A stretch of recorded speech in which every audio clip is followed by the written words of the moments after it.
Joe Rogan and Ice Cube discussed their skepticism toward the COVID-19 vaccine in a recent episode of the Joe Rogan Experience. Let's watch.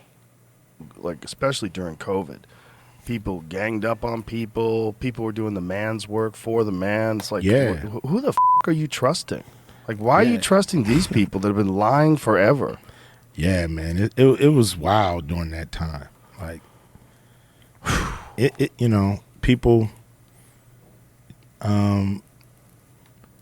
being bullied into doing things that they didn't want to do. A lot of them didn't want to do it. They did it because of their work or their their and a lot situations. Or a lot of them are hurting right now. I know a guy that's been dealing with tinnitus since he got it, and so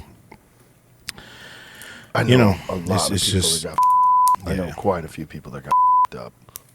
A lot of expletives there at the end of that we can't play for you. Look, I think it's very true that that there's not just a hesitance, but an utter unwillingness by the experts, the government health advisor community to acknowledge any harm potentially whatsoever, even if it's the case, and I think it probably is the case, that harms from the vaccines are few and far between. I think that they're very dangerous or very harmful is not well demonstrated and is not actually the main criticism I would even make against the vaccines. I think the greater criticism is of their efficacy for people outside of the most at-risk category has been called into question. Mm-hmm. How much good it's really doing for otherwise younger, healthy people. It's not so much that it's real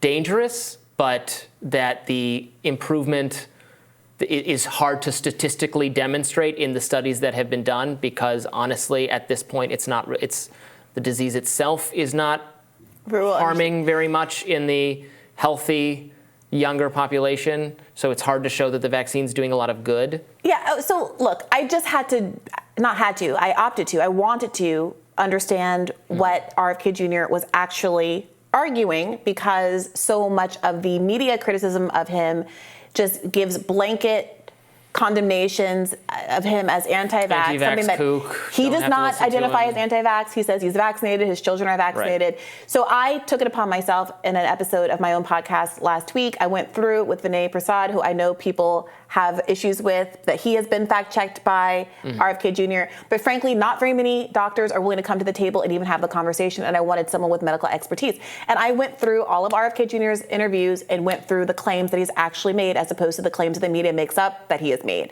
And one of his issues is that, one, there's a vaccine injury reporting system, and there was a study that was done that showed that it was it dramatically underreporting the numbers of people who were injured by various vaccines. This isn't a COVID-specific issue, and he says that combined with the reality that there is a liability shield for vaccine manufacturers that anticipates that if they were able to be sued for all of these vaccine injuries, they would go out of business and be unable to manufacture vaccines that are in fact socially beneficial, indicates that there's a bit of a conflict of interest there, and that some further investigation needs to be done as opposed to the cost benefit of these vaccines.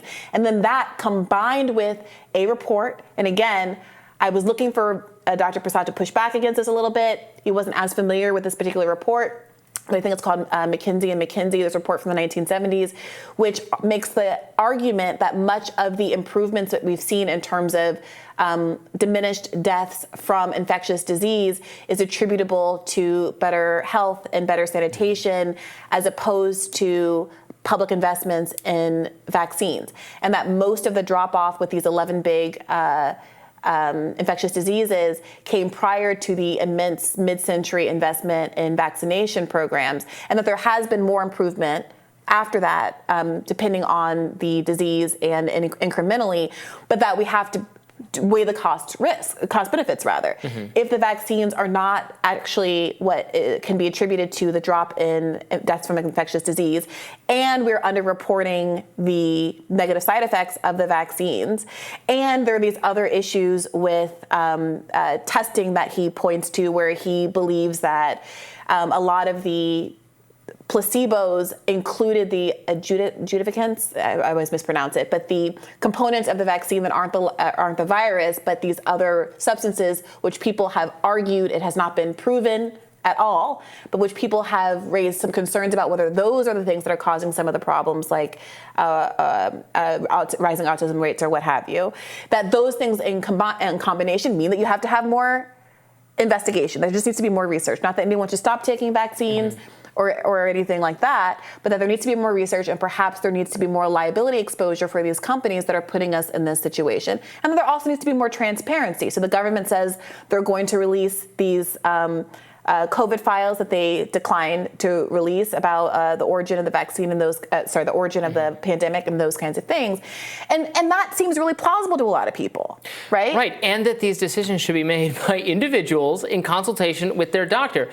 You know, do you want to get a booster? You don't know. You go ask your doctor, and you might say, I already had the vaccine and I had COVID last year and again this year, and do you think I should get another shot? And your doctor might very well say no, given your risk profile and your general health. They might say no, there's no need. Like that is a decision that should so obviously be between people in consultation with their own medical profession, in their own lives, and not something that the federal government decides for them, which is really where this conversation should take place, without even getting into the weeds with what he thinks about the vaccine. Would he do something differently than what Joe Biden did when he ordered 80 million people to get vaccinated or lose their jobs? And this is the focus on mandates is really interesting, because I'm not going to say it's not a public health question, but it is largely a political question as well. I've always been of the mind that the nature of mandates and the civil liberties implications are so significant that it should be a last line of defense. And you should be working overtime to create inducements, carrots, as opposed to the stick that is the mandate. And my view was that the government didn't do enough to help make certain kinds of behaviors that might have helped to stop the spread easier for people. If you want people to stay home, are we going to send groceries to people's houses? Are we going to give them the financial support that they need if they lose their job, et cetera? And I didn't think that enough of that was happening before we got to a point where we started saying, you're going to be fired if you don't take this vaccine.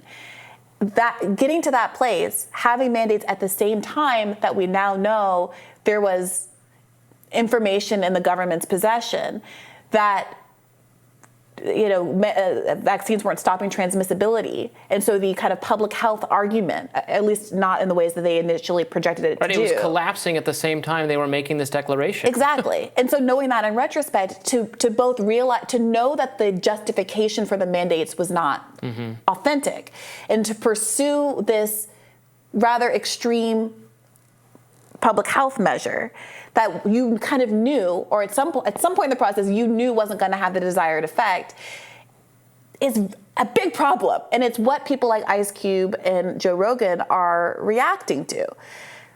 You're not going to be able to get around that. I mean, the government at some level has to reckon with that and take a moment and say, okay, we maybe thought we were facing a pandemic that was different than the one that we had. We thought we had tools that were going to work differently than the tools that we actually had.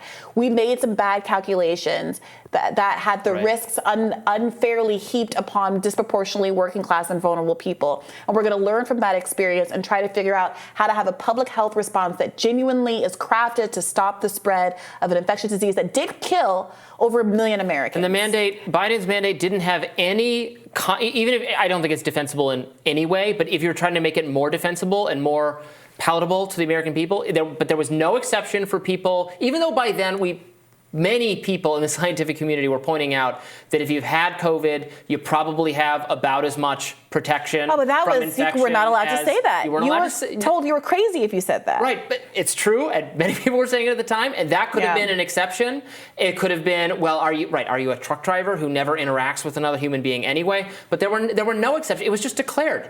Yeah. And it was going to affect 80 million people. Yeah. It was just declared. I know you don't like this, but masking, and we now know that in terms of transmission, masking is way better than vaccination. So if you're saying that you have whatever health reason, religious reason, whatever, that you don't want to get vaccinated, fine, just say in these contexts, then you have to wear a high quality mask, and the government will buy it for you and send it to your house and make it easier for you. Saying it was that you needed a high quality mask, right? They were saying any mask will do. That was still, the discourse was still at that level, which isn't true. Which isn't. We disagree a little bit about the mask, but what they were saying about the mask at the time, that turned out not to be true. Or investing in air purifiers, HEPA filters in schools and in public spaces to actually bring down the risk, instead of putting all of the onus on the individual and personal responsibility, as opposed to the structural things the government can do without putting so much pressure on individuals who are trying to earn salaries and go to school and live their lives. Faith that we're just another round of jabs away from being done with COVID. Yeah, and look, they're thinking, and that was not scientifically validated. In all fairness, I do want to acknowledge that there was a time at which I think there was good faith belief that was going to work. Yeah. And I think there was a time where, because it was the first wave and the vaccines were designed for that first wave, it was having more of an effect at stopping transmission at that time, in that first summer of 2001 halcyon phase of the vaccine. But the problem was the government not moving on its feet fast enough and sticking with narratives that served to stigmatize portions of the population to get them to fall in line with a policy agenda that wasn't actually effective.